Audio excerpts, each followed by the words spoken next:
Okay, it's time to get into this body work and fixing this rust on this cab. Now, I thought I could fabricate this panel, but these beads right here, and I don't want to buy a bead roller, are just too hard. So I broke down and I bought that's a firewall floor pan set that I bought online for about $120. It's over in the corner. But before I put that in, I still have this rust to deal with here. I can fabricate that panel. I can fabricate this piece here, and then inside there's the inner piece that matches that meets up with the floor panel. I don't know if you can see it through here, but it's pretty much gone, and I can make that curve. In fact, I did it for the driver's side already, but I didn't put it in. I think I'm going to hold off on the driver's side until the engine's out, because then the pedals will be in the way and get them out of the way. So I'm going to start on that now and see where it goes. Okay, today's another day. So I spent about 4 hours yesterday trying to figure this out with my new floor pans and whatnot, and it went south really fast. The floor pans, let me show you these floor pans. This is the way they come here like this, two pieces. This one was a full piece. I've cut it up, tried to make it into the pieces that I need. Basically, nothing lines up. The beads are different than what's from the factory. This is the battery box hole right here. My foot is. That's completely different place relative to the transmission well on the left there. So I've cut off this piece here. I think I'm going to make that as the lower firewall. There's a little piece of floor there, but I still believe I have to separate those, and I'll show you why. If I go over here, don't get dizzy from me walking. For the firewall, that's this here, meets the floor, it's two pieces. And it's held together by spot welds. So what I think my plan is going to be, remove those spot welds, cut out the firewall, put the firewall in, and then put the floor in. And that's going to be in a couple pieces because I want the battery box piece to line up properly. So I'm going to take a shot at that next, separating those. I think there's 15 spot welds that I got to separate, and I got to do that with a drill. And we'll try that and see where it goes.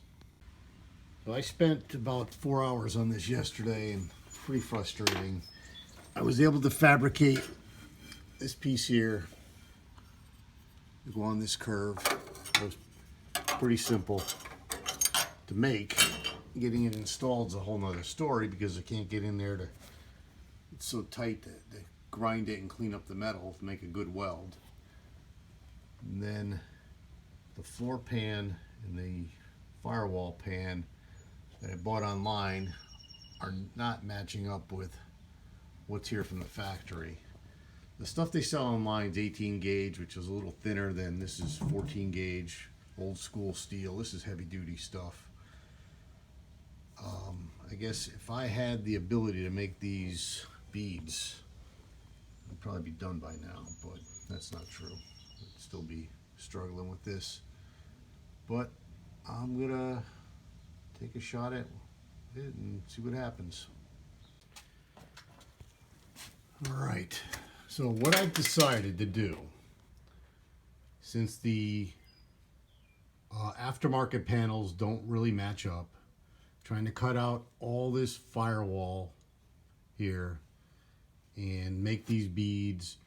What I'm going to do is just patch and match as much as I can around these existing beads because it gives a much better factory look. I'm doing a restoration. I'm not making a hot rod. If I were doing a hot rod, nobody would see look at the firewall. They'd be looking at the giant motor and listening to it, how loud it is. But I'm trying to do a restoration, so I'm just going to cut out and patch the rust as best I can, and then the rust underneath, once I get this body cab off the frame, I flip it over and get underneath it and do the rest. So that's kind of the plan for today. See if I can get this patch in. Let's see how that goes.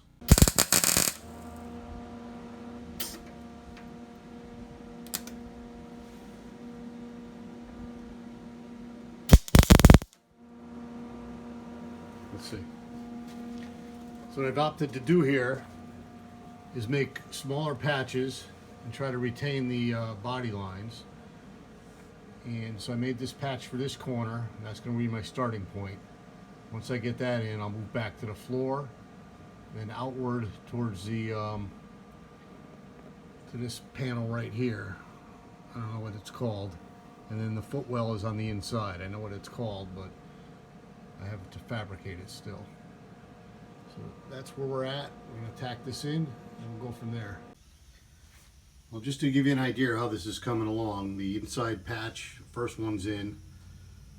RJ started tacking it in. He's going to finish for me.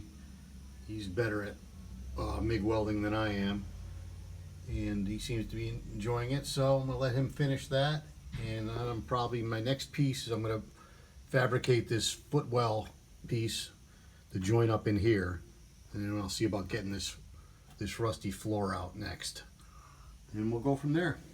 It's all going good now. Okay, it's a couple days later now, and the best laid plans, of course, never happen. Instead of making the inside well like I thought I was going to do, I decided to make that patch there. And I want to come around and show it to you from the inside, because it's not going quite as well as I thought it would. So looking inside, I tried to keep this piece here, but as you can see, it looks like Swiss cheese, so I'm probably gonna have to replace that.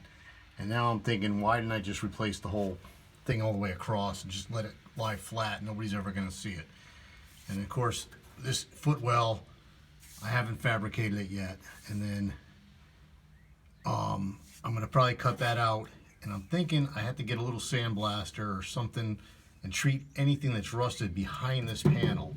So if I go up the panel, there's an access panel there. You can see the outside ventilator. All that should be treated before I cover it up again. So that's where I'm at. And then, since I'm getting frustrated with that, and my welding's not as good as RJ's, and he's not around to finish welding it, you can see all the light shining through. That's because he hasn't finished it, and I haven't finished it.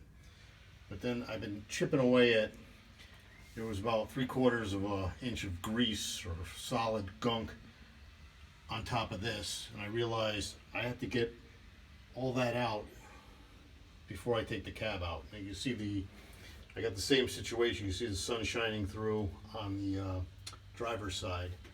So I'm thinking of investing in the right panels. You see, these panels weren't quite right, and I didn't like them. So I might have to buy them from a different source and spend a little more money. But that's where I'm at now. Okay, so I got the second patch in, and that's the bead, the detail that I like, that I want to keep, and this is the other one. But you see they got some holes in them, so we're going to try to fill that in using the brass hammer backing method. And I ended up, I could fabricate this piece if I had the right sheet metal, which I don't, and I don't want to run up to Wallingford to buy a piece of metal. So I just ordered it online. It's 40 bucks. That's this piece here. It's just a patch from here down. That's all I need. And when I got that opened up, I'm thinking I probably have to sandblast inside or treat the rust inside of these areas here.